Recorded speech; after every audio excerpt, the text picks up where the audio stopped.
Star Wars: The Old Republic. Revan is the book that Chronicles wrote happened 2 years after the defeat of Malak at the end of the Jedi Civil War. We focus on Revan, the Sith Emperor, and his visions of how he's having nightmares about the Sith Emperor, his eventual coming, and we focus a lot on Revan, and then we also learn who Mitri Shurik was a little bit, and we also learn that that was her real name because everyone just called her the Jedi Exile. But along with that, before I get more into the plot of the story, there is some information that takes place after Rakata Prime, after the end of the Jedi Civil War. Apparently, Revan had returned to Korriban and drove the remnants of his former empire from the Sith tomb world. And in the weeks afterward, the Jedi Council approached Revan and offered him to find a master to retrain him completely in the Jedi ways. But the surprising thing to them, and would most likely piss them off, Revan refused, as his knowledge of the Force in both the light and the dark side was beyond that of a common Padawan. Bastila Shan also refused when they gave her a similar offer because of her time as a Sith when she was training under Malak. And this strained relations between him and the older members of the Order. When Shan and Revan decided to marry, because love is forbidden by the Jedi Code, yet they broke it. And Revan and Bastila realized that their emotional bond connection had brought them back from the edge of the dark side, and they saw this relationship between them as a source of strength that should not be denied. So Revan and Bastila approached the Jedi Council one day with an offer to share his new understanding of the Force, his belief that positive emotions such as love and all the other stuff helped one strengthen a connection to the Force with the other Jedi. This is where you show that there are serious problems with the Order when it comes to changing with the times. The Council vehemently rejected the idea because that went against the code, because God knows rules are meant to be broken and changed. And even some counselors were arguing for his banishment of the Order. Now, there's a reason why he wasn't banished. The rest of the council realized that Revan's standing as a public hero was too important for him to be banished, so they came with a compromise. The Order would not object to his marriage, and the two remained as official Jedi, but Revan was ordered not to spread his beliefs. Bastila Shan was outraged at the council's demands, but Revan convinced his wife that it was not a war worth fighting for. And to be honest, I thought for sure that war should have been worth fighting for, because what you realize over 4,000 years later, how that turned out when teachings like that should have been taught, and the Jedi Order was just so stuck in their ways. But from what I've seen, it sounds like this. The Jedi Order was, trying to make Revan the Jedi Order take an unconscious Revan, reprogram his mind, make him think he's a Republic soldier, erase his memories completely of his time as a Sith and his time as a Jedi prior to that, so he could be retrained in their image. And because, we need him to fight Malak to prepare for the end of the war. So we don't really see him as a person, we see him as a tool. And even worse, that they thought, we could do this. Okay, now that the war's over, what do we do with him? Well, we can train him to be a Jedi again, and teach him and make him become one with us. And Revan refused, and Bastila Shan also refused, because he thought the dark side and the light should pretty much be equal, and basically it's equilibrium for him. And, at this point, if Revan was not a public hero, if they had, there are two factors why I think they could. There are two factors of why they hadn't done what I think they could do, what I think they would have done, if it came down to it. Revan was a public hero, and they would say, well, it looks bad on us if we assassinated him somehow. And don't say that wouldn't be possible. Like, remember in Clone Wars where they faked Obi-Wan's death and did not tell Anakin about this plan? Along with that, the Jedi Order pretty much didn't have any use for him in their eyes. Like, well, besides, well, beat Malik and then end the Civil War. So there's that. And the other one is, well, it'd be kind of dumb to try and assassinate Revan because he's a very powerful Jedi and Sith. He has so much knowledge of the Force. But the main concern is the fact that he is, in fact, a hero, a public hero. And the other reason is the fact that they suffered too many casualties that they couldn't fight afford to another controversial incident like this, since the Republic kind of got strained with the Jedi Order afterwards when they thought the Jedi could have done better. If they had done things differently during the Mandalorian Wars, then, well, things would have been different. So I would say, I would have thought, okay, they'll go as so far as to assassinate him if they ever had that mentality, like they would 3,000 years later after during the Clone Wars. So who's to say they wouldn't try to kill him then? And also, I know this is going off topic here, but um, I always wondered if Obi-Wan was not killed at that funeral, if they did when they did the funeral and Obi-Wan was not dead, I have to wonder who was buried in his place. I'm going Grand Theft Auto 5 here, everybody. Did they kill the bounty hunter after they caught him and replaced him with Obi-Wan? Did they kill the original bounty hunter and use his corpse to put Obi-Wan in? Like, I know this scene takes place before that, but who's to say they just mementoed it and switched it around? Albeit Christopher Nolan style. Just to not give it away to say, yeah, the Jedi Order is kind of fucked up. But now that that's out of the way, the story technically starts 2 years after the war, and Revan's starting to have nightmares regarding this Sith Emperor. He doesn't know it yet, and he believes Mandalore the Ultimate's connection has something to do with it. And then he contacts Candace Odo to help him out with this investigation. And he asks, well, what about the others? Are we going to get the band back together, pretty much? And Mission Vale Zalbar, who I never talked about because he just looked like Chewbacca to me, or Zeb from the new Disney canon, because, well, we need to have a Wookiee companion or an animal companion. It only makes much sense in a ragtag group of rebels, pretty much. But also having that, like, they just mentioned it, how Mission Vale and Zalbar went into business for themselves afterwards, and they founded a company. And I was disappointed in this book that it didn't really go into, like, do we see the other characters? We just mentioned them.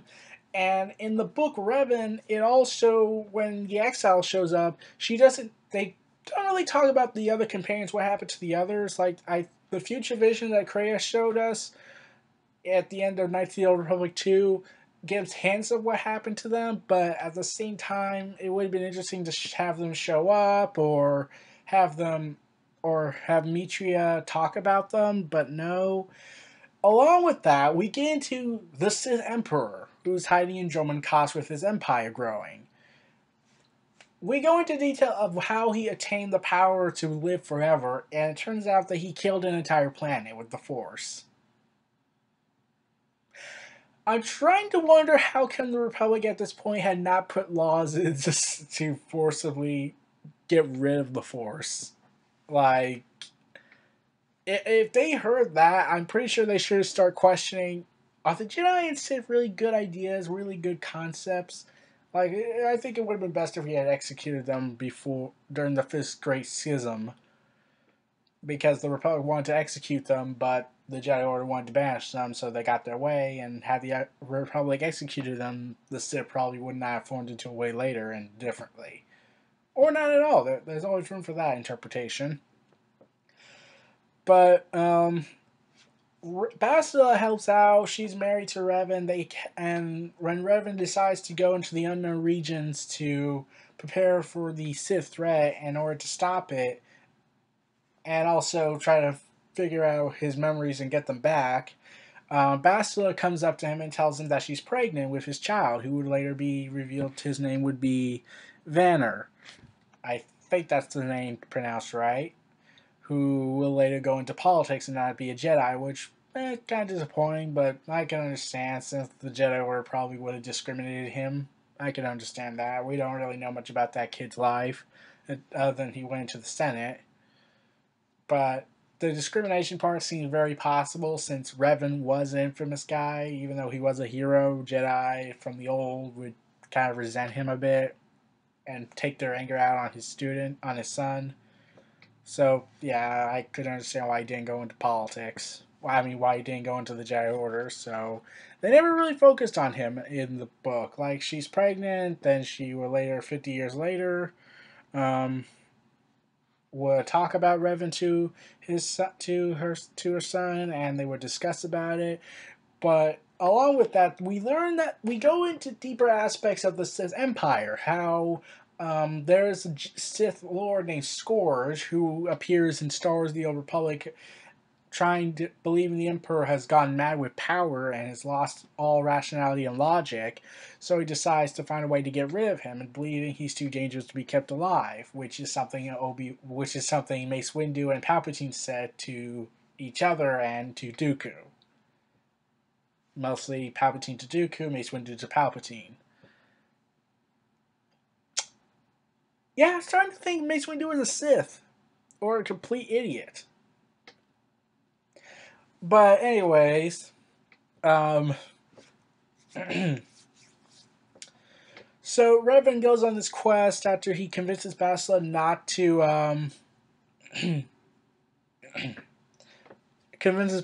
go with him, and well, we also learn that the Jedi. This is what I believe, that they try to change things up to change history. Um, I'm trying to get my words together. Like, I'm getting tongue tied here. Like, this is part where I start to believe the Jedi Order might be changing history to try and make it look like they're in the right and everyone else is in the wrong.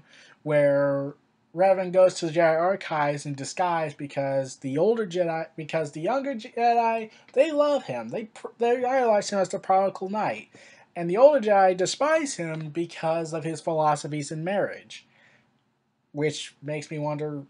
Yeah, would they have tried to assassinate him if he wasn't a hero? So he's searching for information. He's looking for Mitria Shurik since he might need her help. And entering her name into the search box, Raven started reading an official report compiled on the Battle of Malachor 5 during the Mandalorian Wars. Though nothing in the report was new to him, the report did claim that Revan and Shurik had both been aware of the mass shadow generator's effect and had willingly used the weapon anyway, and the author speculated that Revan was already a Darksider at that point. The author of the particular report was soon revealed to be Atris, a Jedi Master and former friend of Shirik's, who appeared in Knights of the Old Republic 2 and had become corrupted with the dark side herself, so you can shut the fuck up. And she had arrived and mocked his attempts to recover his memories, realizing that Atris had triggered her report to alert her whenever it was referenced. Revan confirmed his suspicions by insulting the report's accuracy, but he ignored Atris' anger and questioned about Sirik. And, well, the council had exiled her when she had returned to face their judgment because she had cut herself off from the Force, which, after Malachor, which you later learned why exactly, because she was afraid and how that power was too dangerous to her and scared her. At least I think I'm right. I haven't played the game in years. So yeah. And they start arguing about how losing the Force was worse than death, and Revan brought up the conversation back to Zerg and Atris and she had not spoken to her since the trial, and told Revan to go back to his wife. And Revan sarcastically reminded her about her emotions and sent the silver-haired Jedi storming out of the archives. Which I said this. Burn! You just got burned! He took your own philosophy and then used it against you. So, Atris, you can finally shut the fuck up. Like, she did in Knights of the Old Republic 2, but then you finally silenced her when you proved your point. So, there's that. So, Revan goes on this quest. He leaves Cantor Saldo to help with the Mandalorians, and then later gets captured. And T3M4 decides to head back to the known regions of space and finds Meteor Surg. And then afterwards, the time skip happens, where we go a few years after Revan is captured. We focus on the exile meeting with Bastila Shan and her son in in the order, and not in the order, in their apartment, and she's explaining how she's looking for Revan, and then Bastila reveals that she has the mask of Revan, and I'm wondering why the fuck did you not give him it instead, because that really could have helped regarding his memories. Like, I get you were afraid that he could go back to the dark side, but if he's worried that there's a threat coming and he needs his memories back, I think you'd be inclined to give it to him. So anyway, she decides to head out to the unknown regions and then comes across Drummond Koss to help out recover Revan after she learns that she's been captured. And well, it gets really ugly from there. Like after Revan is rescued by starting a crisis, the Emperor gets kind of pissed off at everybody and then kills the entire Dark Council when one of them tries to do a coup d'état or something like that. And that ended in disaster, so yeah, that was not a good idea.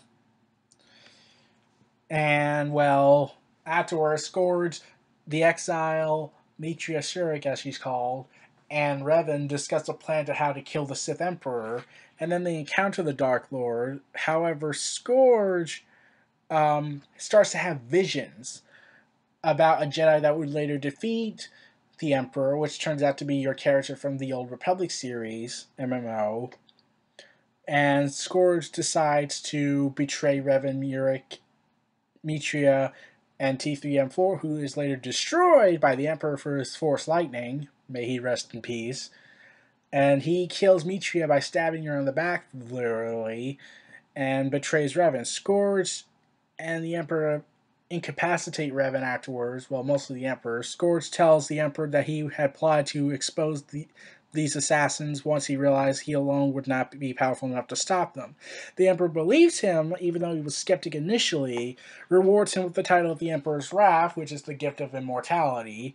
And you would later see Scourge 300 years afterwards in the MMO Old Republic, and then you would become the new Emperor's Wrath as the Sith Warrior. So, yeah.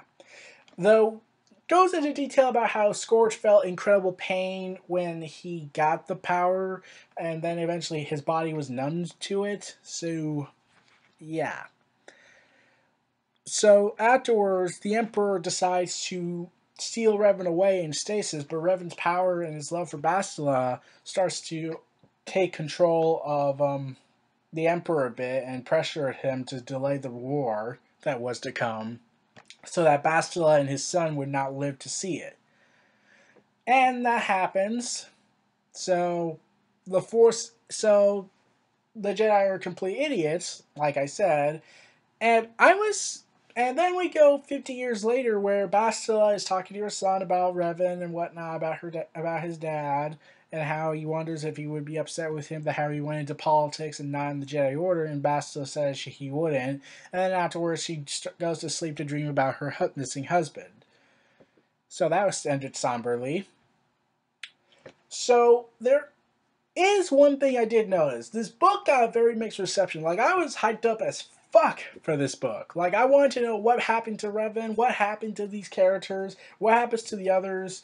Do we get to see information regarding the exile? And, well, this book got a mixed reception, and I could understand why, because they don't go into full detail about the companions, they don't talk about it much, and they tend to be vague regarding what happened on the previous quest during the Jedi Civil War and Knights of the Old Republic 1. And I can understand why they didn't want to do that, because they wanted to leave an ambiguity, because if they talked about it, it would kind of destroy the purpose of your own choices in the character's creation. But they had to compromise something regarding the character. So I get why they didn't do what they did, but ultimately, I feel like this novel probably could have gotten a better reception, probably under a different writer if they had done it. But for what we got, I was overall glad that we got what we got, and it helped a lot. So ultimately, should you check this novel out? Well, I don't really know. Like, that's ultimately up to you. I'm not the one to make. I'm like, it's ultimately your choice, especially if you want to learn about more about Star Wars. But you also see more of the Council's corruption and how time eventually goes by, especially Atris. My God. So those are my thoughts on Star Wars: The Old Republic Revan. This was Neo Reality Entertainment. Feel free to like, comment, subscribe, and donate, and stay tuned for more.